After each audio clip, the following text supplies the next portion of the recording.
Ellie Clark and I'm a rep in the Cabinet Office. So when people find out that I work in the Cabinet Office, I tend to get two reactions. The first one is usually a joke about whatever the scandal of the day is, and then there's usually an insinuation that I must be really well paid.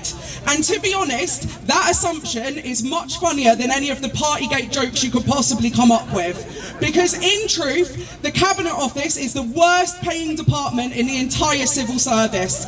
Our HEOs make roughly the same salary as EOs in other departments, while our EOs and our AOs are not surviving on the wages they make.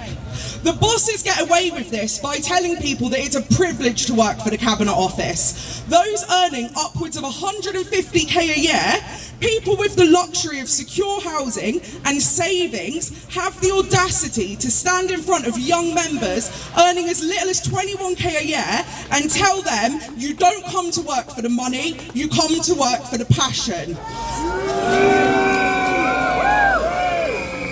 Now, don't get me wrong. I do believe it is a privilege to serve the public, and I am passionate about what I do. But that brings me little comfort when the overdraft notifications are coming weeks before payday. How privileged do you think our members feel when they are choosing between heating their homes and feeding their children? Whilst building for this strike, I was talking to members across the country in places like Glasgow, Newcastle, London, York, and everybody said the same thing. There just isn't enough money to make ends meet. Morale is in the toilet. We are stressed and worried all the time, but we are also angry. And you know what? We have every right to be angry. We have spent years now in a constant state of crisis, dealing with pandemics and scandals and invasions and economic catastrophe. We have toiled, we have sweated, and more than a few times we have cried at work. And for what? To be insulted in the press? To be told that we are lazy and greedy to dare ask for more? We do deserve more, not just in the Cabinet Office or in the civil service, but the entire working class deserves so much more than this.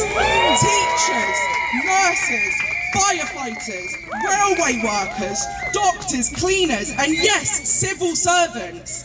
We are the ones who keep this country running. We saw this so sharply during the pandemic.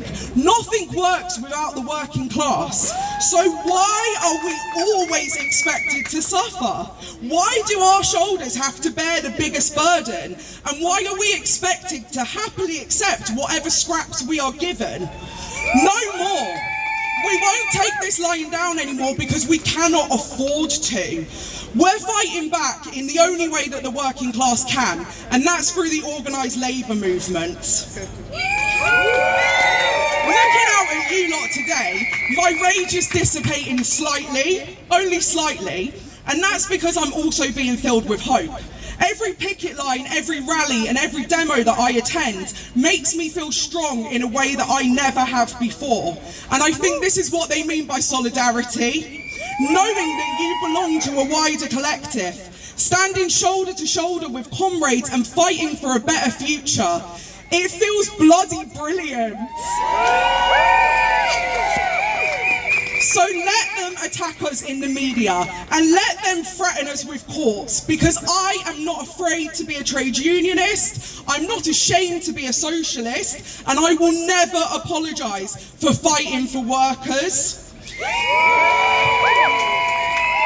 The next time somebody tells you that our demands are too much or we're getting ideas above our stations, remember the words of the great trade unionist Rose Schneiderman. What the woman who labours wants is the right to live, not simply exist. The right to life, the sun, music and art. You have nothing that the humblest worker has not the right to also. The workers must have bread, but she must have roses too. Then look them in the eyes and tell them that we will not stop fighting until we win, because there is nothing too good for the working class. So let's smash this reballot, let's reject their insulting 4.5% pay offer, get back out on the picket lines and fight for a better future, for ourselves, for our families and for everybody. Because when one section of the working class wins, we all win.